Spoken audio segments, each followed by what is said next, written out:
matin, je vais essayer de vous décrire rapidement le projet de Dieu sur chacun de nous. Hier soir, on vous parlait de vous donner un cœur nouveau, mais il faut comprendre ce que ça veut dire et pourquoi on a besoin d'un cœur nouveau.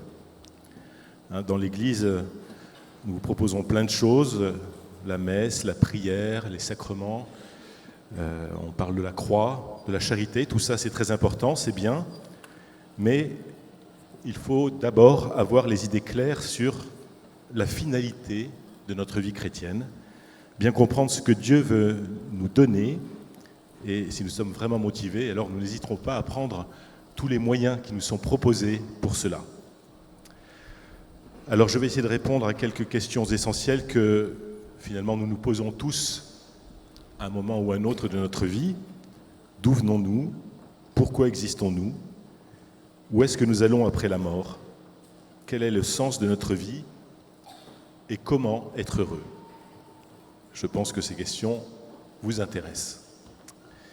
Alors je voudrais partir d'une petite phrase d'un texte du Concile Vatican II, ce rassemblement de tous les évêques du monde dans les années 1960, et dans un des textes qui ont été publiés, les évêques et le pape disent « En réalité, le mystère de l'homme ne s'éclaircit vraiment que dans le mystère du Verbe incarné.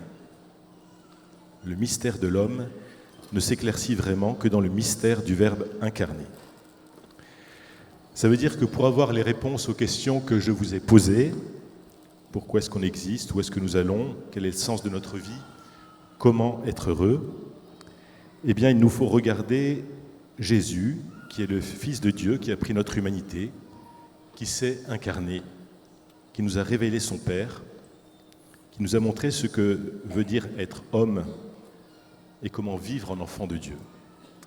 Alors pour cela, je vous propose un plan en 3 parties. Qui est Dieu? Deuxièmement, ce que vit le Fils dans la Trinité. Et troisièmement, comment vivre cette communion d'amour qui est vécue en Dieu et qui nous est proposée. Alors je m'appuierai sur de nombreux passages bibliques et je vous donnerai les références. N'hésitez pas à les noter parce que ce sont des passages que vous pourrez reprendre pour vous dans votre prière. Ce sont des passages importants. Alors si pour comprendre ce que nous avons à vivre, nous devons contempler le Verbe incarné, eh bien je vous propose de nous projeter il y a très très très longtemps, avant même la création du monde, avant le Big Bang, quand il n'y avait que Dieu. Nous allons essayer de contempler ce que le Fils de Dieu vit dans la Trinité avec le Père et l'Esprit Saint. Et on peut parler de la triple splendeur de l'amour. La Trinité, c'est Dieu en lui-même. Je vous ai dit que nous allons essayer de scruter ce que nous pouvons de la Trinité. Et donc, nous allons parler de Dieu avant la création de l'univers. Donc, le Fils de Dieu ne s'est pas encore incarné. Il est simplement, si j'ose dire, une personne divine. Il ne s'est pas encore fait homme, puisque l'univers n'existe pas. Alors, qu'est-ce qu'on sait de Dieu? Qu'est-ce qu'on peut dire de la Trinité? Jésus nous en a parlé plusieurs fois. Et donc, à partir de la parole de Dieu, nous savons qu'il y a un seul Dieu, mais en 3 personnes. C'est le mystère de la Trinité. Et je vais surtout essayer d'expliciter ce que nous savons des rapports que ces personnes divines vivent entre elles. Alors, à l'origine de toute chose, il y a le Père. Le Père, nous pouvons dire que c'est le mystère des mystères parce qu'il est l'origine de tout être, de toute vie, de tout amour, et il est même sa propre origine. C'est lui qui se fait exister lui-même éternellement. Alors c'est un mystère pour notre intelligence, évidemment. Nous, la science nous explique les transformations du monde, de la matière, de la lumière, de l'énergie, comment on passe d'un état A à un état B. Mais l'origine de toute chose, de tout être, de toute énergie, nous ne savons pas l'expliquer. C'est le mystère de Dieu. Et Dieu est sa propre origine. Si Dieu est Dieu, eh bien, il faut quand même que nous acceptions eh bien, qu'il dépasse notre compréhension, nos concepts, et qu'il soit un mystère pour nous. Alors, un mystère, c'est fait pour être éclairci, et quand nous serons au ciel, eh bien, Dieu se révélera pleinement à nous et nous expliquera eh bien, comment c'est possible. Donc, le Père est sa propre origine, il existe depuis toujours, il est. Et à Moïse, au buisson ardent, Dieu s'est présenté en disant « Je suis celui qui suis ». Dès avant la création de l'univers, avant le Big Bang, avant même le boson de Higgs, je crois, avant tout ce que vous voulez, que nous connaissons, le Père est. Il est éternellement dans l'acte même où il existe depuis toujours. Et éternellement, le Père donne tout ce qu'il est, tout ce qu'il a.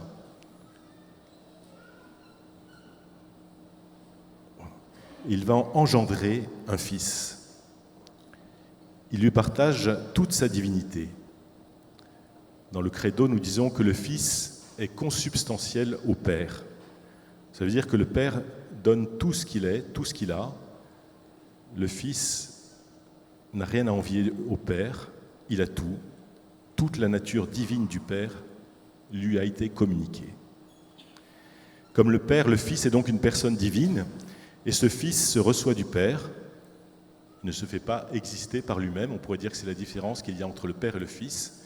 Le Père est sa propre origine, alors que le Fils reçoit sa vie du Père, d'un autre. Le Fils reçoit son être, tout ce qu'il est, de son Père, et il est émerveillé de l'amour du Père pour lui, du don total du Père pour lui. Le Père ne garde rien, il donne tout immédiatement à son Fils dans l'amour, éternellement.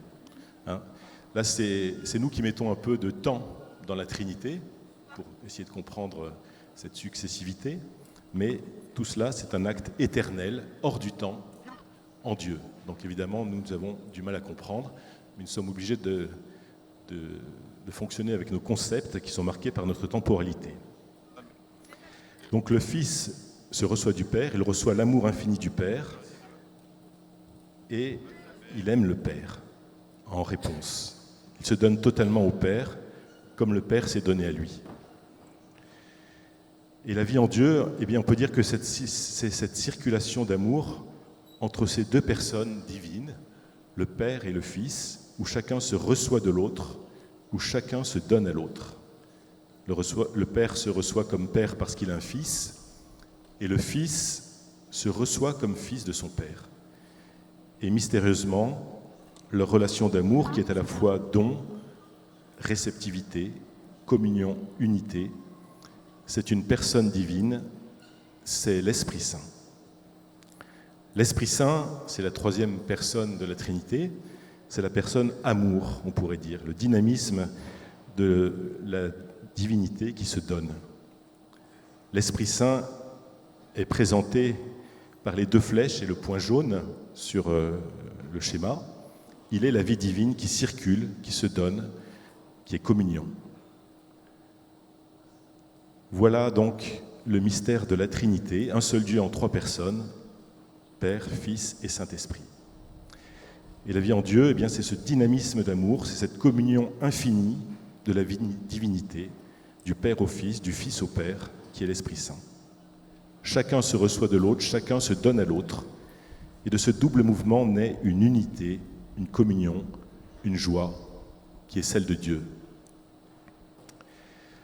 Alors dans la Bible, la première fois qu'on trouve un texte qui évoque ce mystère de la Trinité, c'est dans le livre de la Genèse, au chapitre 18, les versets 1 et 2. Le Seigneur apparut à Abraham au chêne de Mambré, tandis qu'il était assis à l'entrée de la tente au plus chaud du jour. Ayant levé les yeux, voici qu'il vit 3 hommes qui se tenaient debout près de lui. Donc Abraham voit Dieu, au singulier, et après il voit 3 hommes. C'est une préfiguration de la Trinité, une figure. Plus tard, le Christ Jésus parlera aussi beaucoup de son Père, et il parlera aussi de l'Esprit Saint qu'il enverra, l'Esprit d'amour. Mais ces 3 personnes divines existent éternellement dans la Trinité. Donc là, ce que je vous ai symbolisé sur ce schéma, eh bien, c'est Dieu en lui-même avant la création de l'univers. La terre, le soleil, les étoiles n'existent pas. C'est Dieu en lui-même qui vit cette communion d'amour de toute éternité, un bonheur dynamique, un bonheur infini. J'avais lu un texte une fois d'une sainte qui disait qu'elle avait une vision de la Trinité et elle voyait cela comme quelque chose de très dynamique, un amour extrêmement vivant, comme un tourbillon. Alors il y a un moine russe, Andrei Roublov, qui a écrit une icône sur cette apparition à Abraham, aux chênes de Mambré, vous la connaissez sûrement. Et sur cette représentation de l'icône, eh bien, les trois personnes divines sont représentées chacune avec le même visage, un visage jeune. Parce que Dieu n'est pas vieux, il n'est pas dans le temps, il ne vieillit pas. Il y a une éternelle jeunesse de Dieu qui nous est signifiée sur cette icône. Alors, vous avez sûrement vu des fois dans des églises des représentations où le Père est représenté comme un vieux barbu, mais c'est pour exprimer sa paternité, le Fils comme un homme et l'Esprit Saint sous la forme d'une colombe. De telles représentations s'inspirent de certains textes de la Bible, mais ce qui rend le mieux la Trinité, je trouve, ce sont ces trois personnes qui sont éternellement jeunes, qui s'aiment, qui se tiennent l'une en présence de l'autre dans l'amour. Alors à gauche, le Père, au milieu, le Fils, et à droite, l'Esprit Saint. Et le Fils et l'Esprit Saint sont tournés vers le Père, qui est leur origine. Dieu vit donc éternellement jeune, heureux, il vit une plénitude de bonheur et d'amour. Et mystérieusement, Dieu a décidé de ne pas garder cette vie, cette joie, ce bonheur infini qu'il vit en lui-même, mais de le partager à des milliards et des milliards de créatures. Comme le Père éternellement se donne à son Fils, eh bien la Trinité a voulu partager sa communion d'amour à des milliards et des milliards de créatures. Alors vous allez me demander d'où est-ce que je sors tout ça ?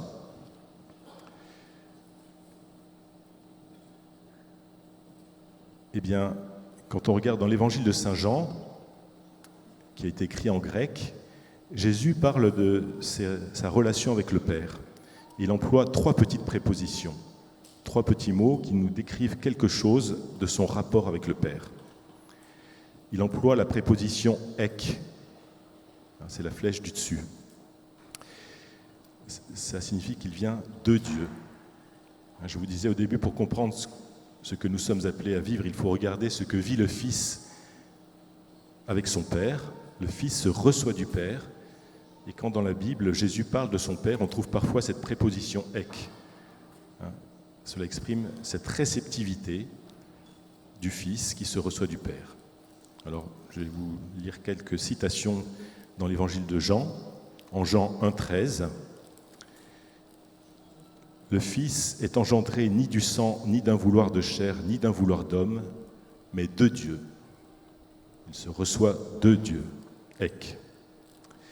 En Jean 16, 28, Jésus dit « Je suis sorti d'auprès du Père ». En Jean 13, 3, sachant que le Père lui avait tout remis entre les mains, qu'il était venu de Dieu. Et en Jean 16, 15, Jésus dit « Tout ce qu'a le Père est à moi ». Le Père a tout donné à son Fils, tout ce qu'il est, tout ce qu'il a. La deuxième relation que vit le Fils avec le Père, eh bien, c'est la réponse d'amour. Le Fils est tourné vers le Père et dans l'évangile de Saint Jean, c'est exprimé par la petite préposition « pros ». C'est la flèche du bas. Le Fils est éternellement tourné vers son Père. En Jean 1, 18, il nous est dit « Le Fils unique est tourné vers le sein du Père. Émerveillé par le don que le Père lui fait de sa vie et de sa divinité, le Fils, dans une réponse d'amour, se donne au Père, il est tourné vers le Père. Il fait la volonté du Père en toutes choses. Et Jésus vivra ultimement dans son humanité en allant jusqu'à donner sa vie pour nous sur la croix. En Jean 16, 28, Jésus dit « De nouveau je quitte le monde et je vais vers le Père. » Et en Jean 13, 3, il s'en allait vers Dieu. Il était venu de Dieu et il s'en allait vers Dieu. La troisième petite préposition, c'est « haine ». Donc là, je l'ai marqué sous le rond de l'Esprit Saint. Jésus qui dit par exemple en Jean 17, 21, « Comme toi, Père, tu es en moi, et moi en toi, qu'eux aussi soient en nous. » Ce N, c'est la communion, c'est l'unité. En Jean 14, 10, Jésus dit « Je suis dans le Père, et le Père est en moi. » En Jean 17, 11, Jésus prie pour nous. « Père Saint, garde-les en ton nom que tu m'as donné, pour qu'ils soient un comme nous. » À travers toutes ces expressions où Jésus parle de son rapport avec son Père, eh bien, on comprend cette triple relation d'amour qu'il vit. Il se reçoit du Père, c'est la réceptivité, ek. Il est tourné vers son Père dans une réponse d'amour où il se donne totalement, c'est le pros. Et de cela découle eh bien, leur communion, leur unité, le N.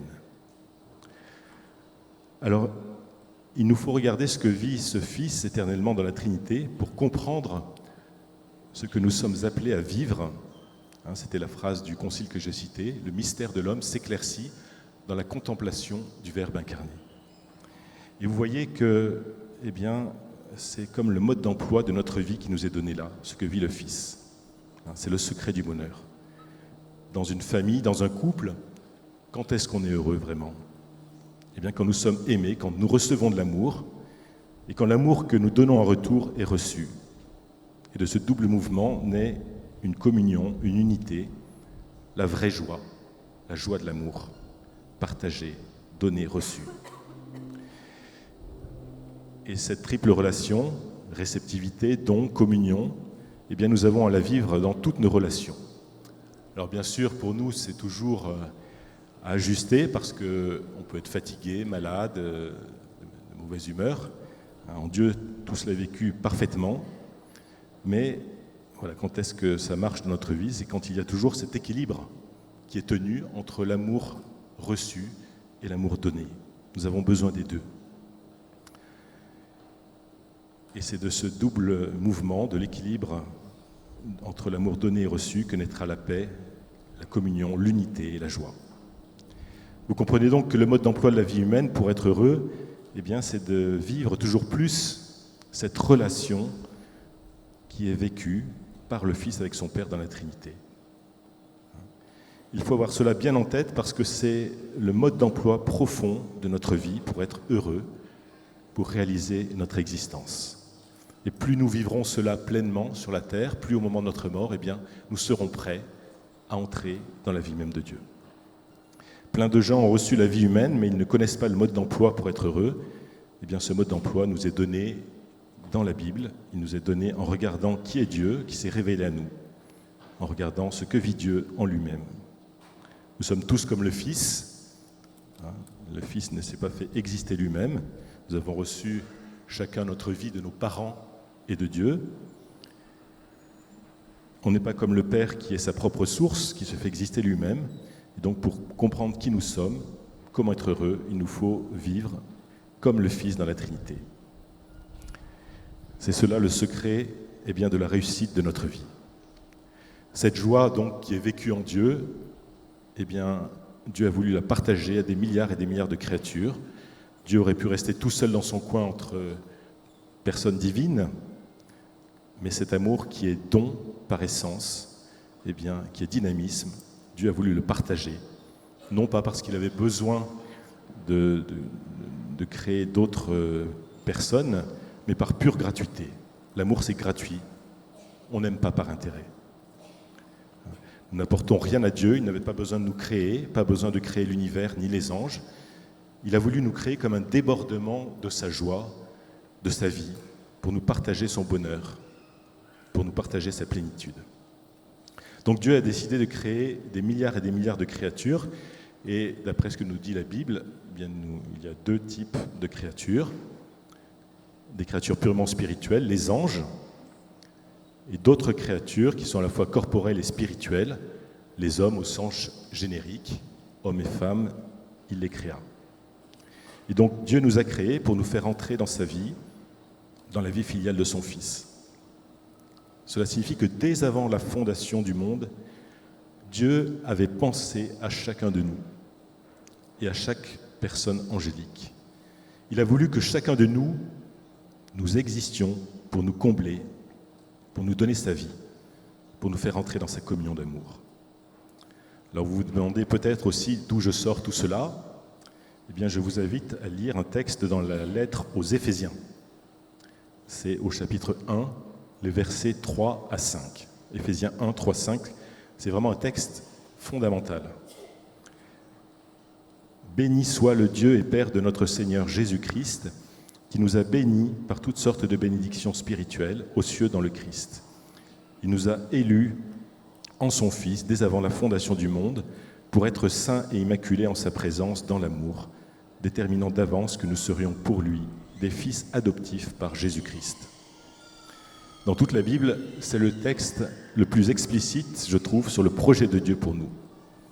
Et voici la suite du programme, toujours dans l'Épître aux Éphésiens, donc au chapitre 1, les versets 9 à 10. Dieu nous a fait connaître le mystère de sa volonté, ce dessein bienveillant qu'il avait formé en lui par avance, quand les temps seraient accomplis, ramener toutes choses sous un seul chef, le Christ, ramener les êtres célestes comme les terrestres. Ça veut dire que de toute éternité, le dessein d'amour du Père, c'est de ramener toutes choses dans son Fils, dans sa vie. Les êtres célestes, c'est-à-dire les anges, comme les terrestres, c'est-à-dire chacun de nous. Dieu nous a élus en son Fils, donc nous pouvons entrer dans la vie du Fils de Dieu pour nous tenir saints et immaculés en sa présence. C'est marqué dans la Bible. De toute éternité, Dieu nous a voulu pour nous partager sa vie, pour que nous soyons en Jésus-Christ des fils adoptifs. Et voici la suite du programme, toujours dans l'Épître aux Éphésiens, au chapitre 3, versets 16 à 19. Par son Esprit Saint, que le Christ habite en vos cœurs par la foi et que vous soyez enracinés dans l'amour.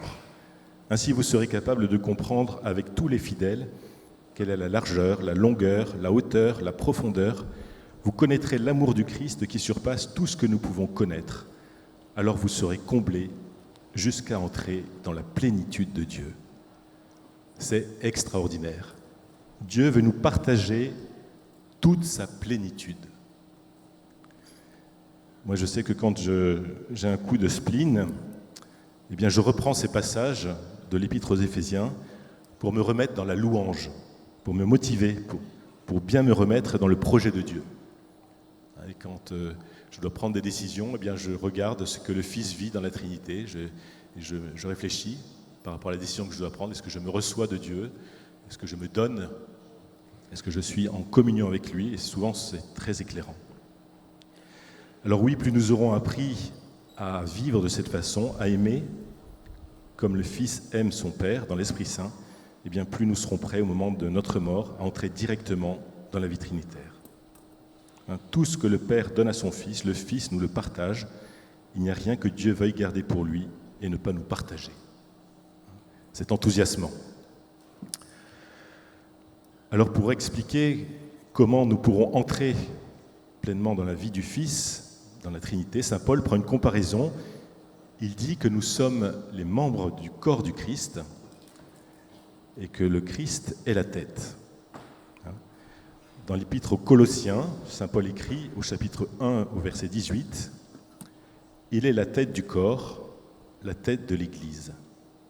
Et dans la première Épître aux Corinthiens, au chapitre 12, verset 27, « Vous êtes le corps du Christ, et chacun pour votre part, vous êtes membre de ce corps. » Saint Jean-Eudes, qui a vécu au XVIIe siècle, écrivait que le Christ veut nous donner tout ce qu'il est et tout ce qu'il a, et pour cela, il est revenu à cette comparaison du corps. C'est un texte que vous pouvez trouver dans le catéchisme de l'Église catholique, au numéro 1698. Il écrit « Je vous prie de considérer que Jésus-Christ, notre Seigneur, est votre véritable tête et que vous êtes un de ses membres. Il est à vous comme la tête est à ses membres. Tout ce qui est à lui est à vous. Son esprit, son cœur, son corps, son âme et toutes ses facultés. Et vous devez en faire usage comme des choses qui sont à vous pour servir, louer, aimer et glorifier Dieu. Vous êtes à lui comme les membres sont à leur tête. Aussi désire-t-il ardemment faire usage de tout ce qui est en vous pour le service et la gloire de son Père, comme des choses qui sont à lui. Dieu veut nous donner tout ce qu'il est, toute sa divinité. Il veut nous la partager. Nous entrerons pleinement dans la divinité du Fils. Alors, quand on regarde l'histoire de l'Église, eh bien, on voit que des saints ont pu faire des miracles, c'est qu'ils ont su accueillir la puissance d'amour de Dieu. Et si nous avons à accueillir cet amour, et voilà, ça se fait, hein, il y a des gens qui, par la prière, obtiennent des guérisons, des miracles, hein, eh bien, nous pourrons faire ce que Jésus faisait. C'est possible, mais à condition de le vivre dans cette triple relation d'amour, en se recevant, en faisant les choses par amour, en se donnant et en étant unis au Christ. Alors il faut que ce soit fait dans une grande humilité, par amour, sans désir de puissance, sans orgueil. Il faut vivre cela dans la pauvreté et vouloir seulement faire la volonté de Dieu. Et alors Dieu peut tout nous donner si nous sommes à son écoute. Alors nous sommes appelés à vivre la même chose que le Fils, et saint Paul le dit encore dans Éphésiens 3, 11, 12, en ce dessein éternel qu'il a conçu dans son Fils, Dieu nous donne d'oser nous approcher en toute confiance dans le chemin de la foi au Christ. Alors il faut bien que nous ayons en tête que ce que vit le Fils dans la Trinité, c'est une relation d'amour dans l'Esprit Saint. Et l'amour, vous le savez, ça ne s'impose pas. Dieu ne peut pas nous imposer de l'aimer. Il ne peut que proposer son amour et sa vie, et il attend notre réponse. C'est la foi. Mais à un moment, il faudra, pour entrer dans cette vie divine, eh bien, que nous nous déterminions définitivement. D'accord, je veux vivre de ta vie, Seigneur, je veux entrer dans ta vie divine, et nous savons que Dieu ne peut pas l'imposer, sinon il serait un tyran. Donc ça veut dire que Dieu, eh bien, respecte notre liberté. Dieu nous a créés à son image, nous dit le livre de la Genèse. Ça veut dire que nous sommes créés avec une intelligence pour connaître et aimer Dieu, avec une volonté pour répondre à son amour, et une liberté, car nous sommes créés libres, c'est-à-dire que notre volonté, nous pouvons, avec la liberté, décider de dire oui ou non au projet de Dieu. Oui, je veux entrer dans la Trinité, dans la vie filiale, et je vais prendre les moyens pour cela, ou non, je peux refuser Dieu, je peux refuser la vie éternelle qu'il me propose, je peux refuser son amour. Cela signifie que pour les anges et pour chacun de nous, eh bien, il y a une décision libre à prendre qui engagera notre éternité. Alors, nous allons commencer par réfléchir sur ce choix qui a été celui des anges. Les anges, eh bien, ils sont un peu différents de nous. Ce sont des créatures purement spirituelles. Ils ne sont pas dans le temps. Même s'ils ont été créés à un moment, eh bien, leur dimension temporelle, c'est l'incréation. Nous, pour connaître quelque chose, nous sommes obligés de passer par nos sens, par nos yeux, notre intelligence, nos oreilles, un vocabulaire. Nous allons apprendre à communiquer, à connaître. Et c'est une connaissance qui est limitée. Les anges, eux, sont des purs esprits comme Dieu. Et par leur nature, ils sont plus proches de Dieu que nous donc.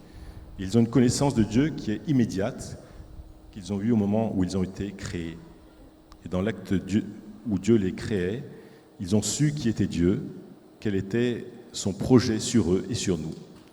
Et ils ont dû répondre tout de suite, puisqu'ils ne sont pas dans le temps. Nous, notre connaissance, eh bien, elle varie au fil du temps. Quand on est bébé, on ne connaît rien. Puis on va découvrir Dieu parce que des personnes nous en ont parlé, nous avons été au catéchisme, nous avons lu la Bible. Nous pouvons être enthousiasmés par Dieu, nous pouvons le choisir, prier, aller à la messe. Puis à un moment, pour différentes raisons, à cause d'épreuves, nous pouvons aussi le rejeter, l'abandonner. Puis nous pouvons revenir, le rejeter à nouveau et faire cela plusieurs fois dans notre chemin de vie. En fait, c'est au moment de notre mort qu'il faudra faire un choix qui engagera notre éternité. Les anges ne sont pas dans le temps, et dans l'acte même où ils ont été créés, ils ont eu une connaissance de Dieu, de son projet. Ils ont pu tout de suite donner une réponse libre, si oui ou non ils voulaient entrer dans la communion de la Trinité. Ils ont pris cette décision en étant pleinement éclairés par Dieu, en sachant et en voulant que cette réponse soit définitive, qu'ils ne pourraient plus la changer ni revenir dessus, car ils ne sont pas dans le temps. Et tout de suite, donc, ils ont dit oui ou non, en sachant que c'était pour l'éternité. Alors la plupart des anges ont dit oui, mais malheureusement, nous savons qu'un certain nombre ont refusé. Ils sont devenus les démons.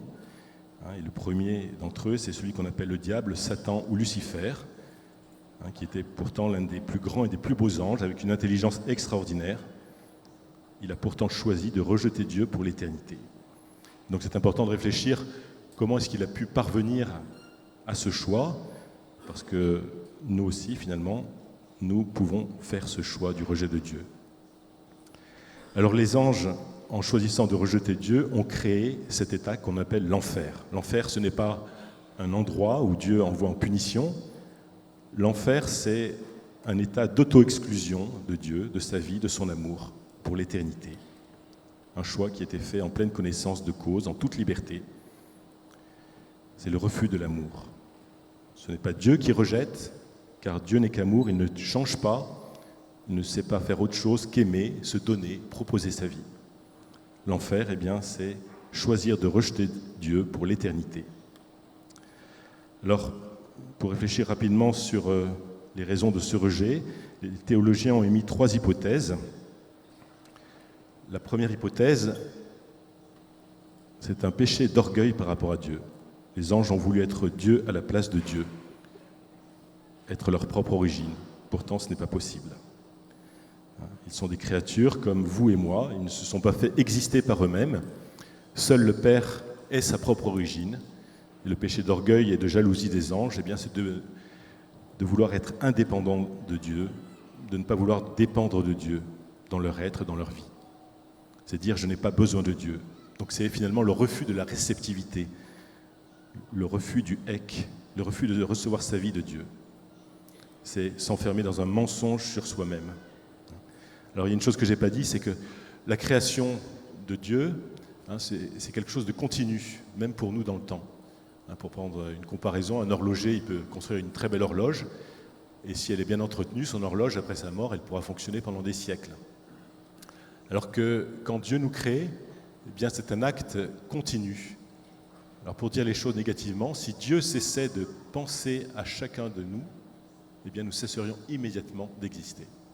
La création, c'est un acte continu. Dieu nous porte dans l'être à chaque instant. Et donc nous avons à vivre cette réceptivité. Dieu pense à nous à chaque instant. Alors, la deuxième hypothèse du refus des anges, c'est un refus du mystère de l'incarnation.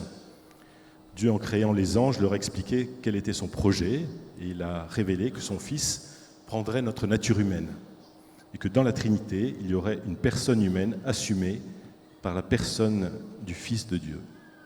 C'est ce qui s'est passé avec Jésus à partir de l'incarnation.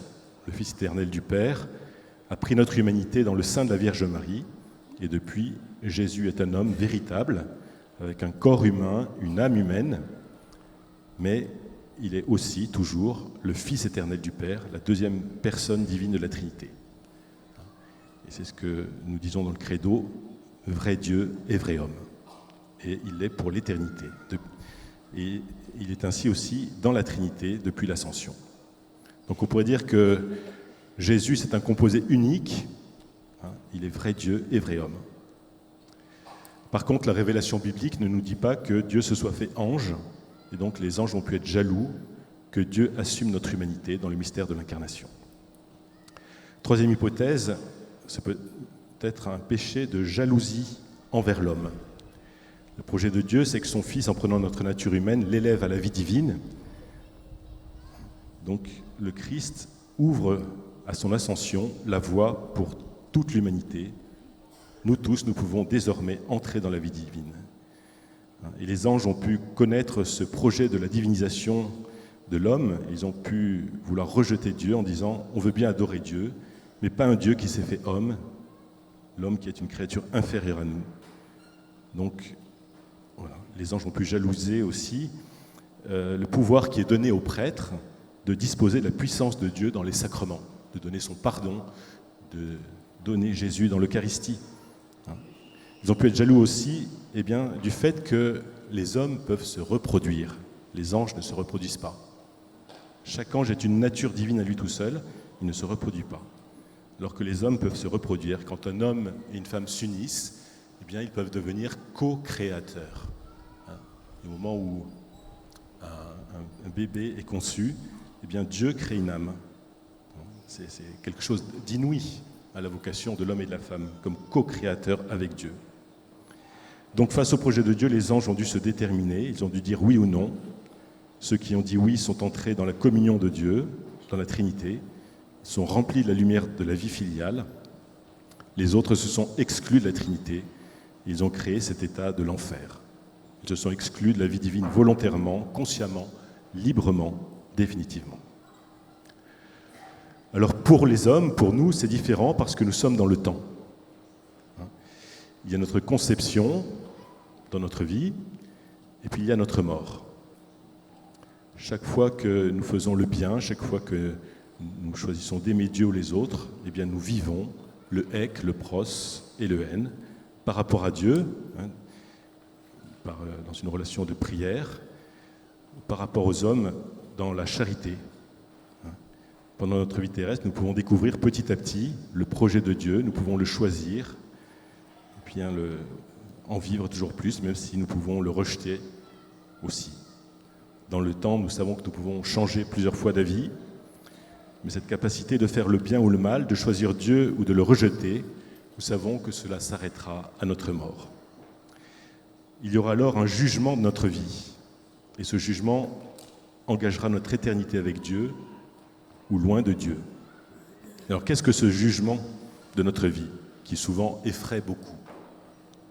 Au moment de notre mort, nous rencontrerons Dieu, nous verrons tout son amour pour nous, mais nous verrons aussi toute notre vie dans sa vérité, dans ce qu'elle aura été, avec l'amour donné ou non, avec le mal que nous aurons fait ou non. Nous nous rendrons compte que le bien et le mal que nous aurons fait, que ce soit vis-à-vis de Dieu ou d'autres personnes, c'est toujours aussi envers Dieu que nous l'aurons fait. Il y a cette parole de Jésus, « Tout ce que vous avez fait au plus petit d'entre les miens, c'est à moi que vous l'avez fait. » Donc au moment de notre mort, nous verrons notre vie dans sa vérité, avec le bien et le mal que nous aurons fait. Nous verrons aussi l'intention profonde que nous avons eue au moment de poser nos actes. Et donc cela nous aide à comprendre l'importance de l'instant présent, de notre vie d'aujourd'hui, mais de chaque seconde. Pendant cette vie, à chaque instant, nous préparons le choix de notre éternité avec Dieu ou contre Dieu. Chaque instant de notre vie est donc très important, et on pourrait dire que le temps perdu, c'est un moment où nous n'avons pas pu grandir dans l'amour. Il y a quelque chose de définitivement perdu. Nous aurions pu aller plus loin. C'est à nous, pendant cette vie, de choisir Dieu pour être prêts au moment de notre mort. Dieu veut que nous choisissions d'aller vers lui, et pour cela, il nous laisse libres. Alors que dit Jésus sur ce jugement? Eh bien, il a 3 petites paroles qui sont éclairantes. En Jean 5, 22, il dit « Le Père ne juge personne. Il a donné au Fils tout pouvoir pour juger. » Le Fils, c'est Jésus. En Jean 12, 47, Jésus dit « Je ne suis pas venu juger le monde, mais le sauver. » Et en Matthieu 7, 1, 2, il dit « Ne jugez pas pour ne pas être jugés. De la manière dont vous jugez, vous serez jugés.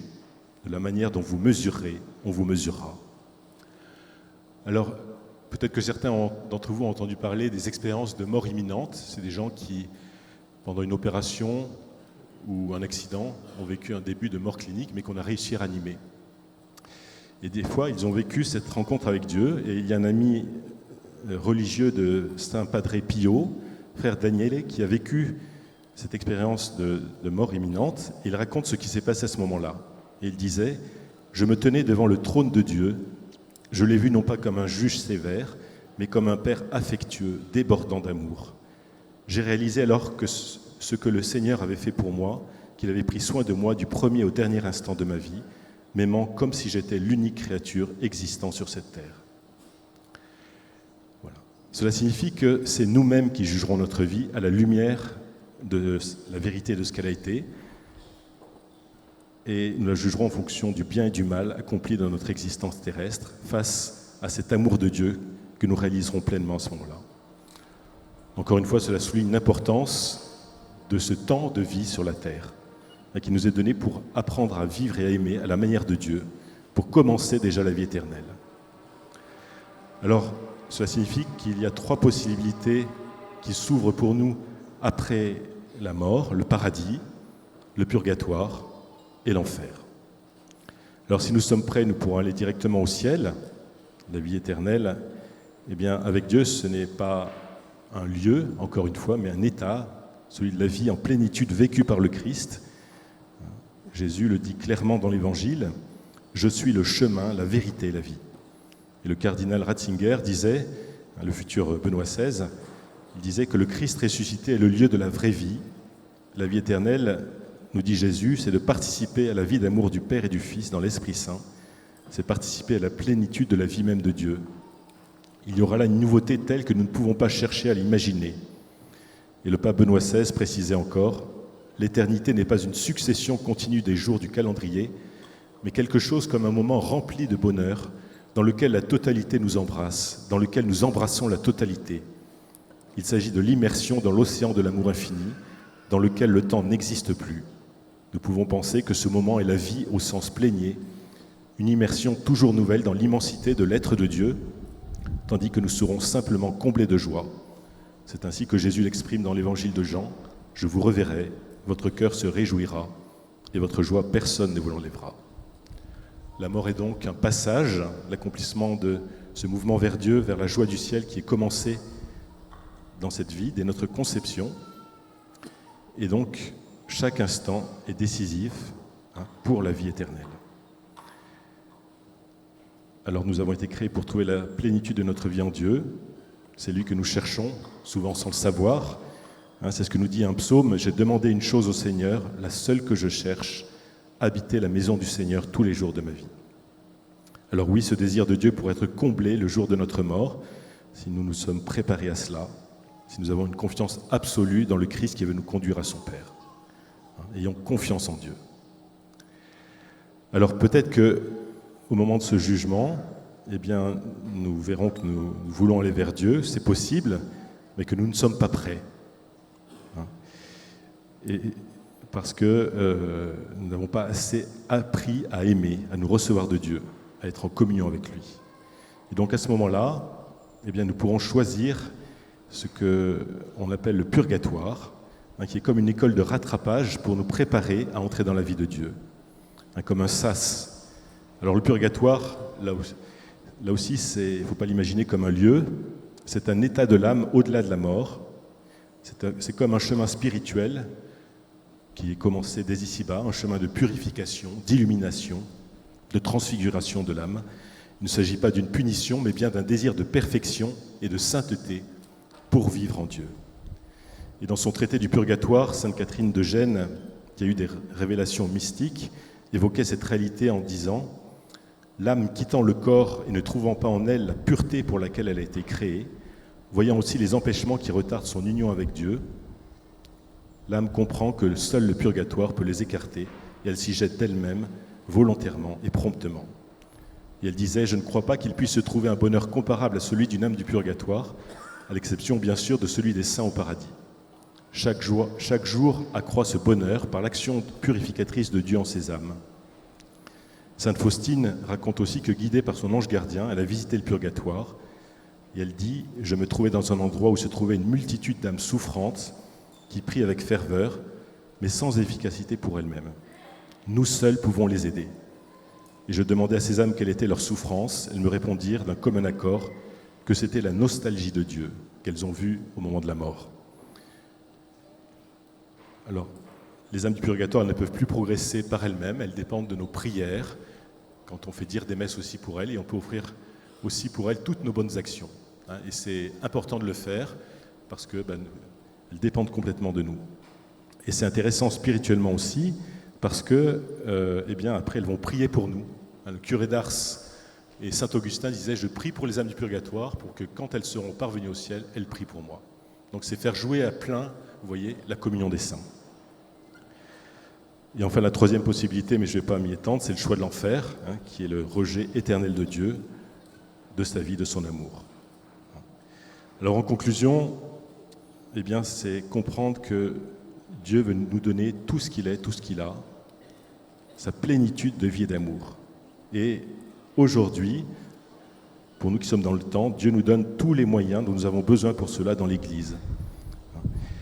L'Église réalise ce projet et elle nous en donne les moyens. Alors pour cela, il y a les sacrements. Donc il y a les sacrements de l'initiation que reçoit un adulte pendant la messe de Pâques. Il est baptisé, confirmé, et il reçoit l'Eucharistie. Il y a aussi les sacrements de guérison pour notre âme et notre corps. La confession est un sacrement d'entretien de la vie reçue à notre baptême. À chaque confession, notre âme retrouve la pureté du baptême et Dieu s'émerveille devant nous. Puis il y a le sacrement des malades, quand nous sommes avec des difficultés corporelles, physiques. Dieu peut nous donner la guérison, mais sinon il donne toujours une force, une paix pour avancer. Enfin, il y a les sacrements de service ou de communion pour nous aider à grandir dans l'amour, avec évidemment le sacrement du mariage. On s'engage pour toute la vie avec la même personne, on sait que ça ne sera pas forcément évident, mais dans le sacrement du mariage, Dieu nous donne la capacité d'aimer notre conjoint. Il nous donne son propre amour pour l'autre. Et donc pour vivre pleinement du sacrement du mariage, il faut prier, aller à la messe, se confesser, vivre pleinement notre vie baptismale. Enfin, le sacrement de l'ordre, les diacres, prêtres ou évêques, c'est un sacrement qu'on reçoit non pas pour soi-même, mais pour donner les sacrements, la vie de Dieu au peuple. Alors, les sacrements de l'initiation nous permettent de vivre la vie filiale. Je reprends le petit schéma. Le baptême nous permet de vivre le ek. Nous nous recevons par le baptême comme fils de Dieu, comme fille de Dieu. Nous recevons la force de l'Esprit Saint. À la confirmation, on reçoit une force pour aimer et répondre à l'amour, par le don de nous-mêmes. Et dans l'Eucharistie, nous recevons le Fils de Dieu qui se donne à nous, qui vient nous unir à lui, nous transformer en lui. C'est une communion très forte. Voilà, donc pour terminer, je cite juste une phrase du pape Benoît XVI qui disait « La réussite de notre vie réside dans la participation à la vie trinitaire qui, en Jésus, nous est offerte de façon définitive et efficace. » Je le répète, la réussite de notre vie réside dans la participation à la vie trinitaire qui, en Jésus, nous est offerte de façon définitive et efficace.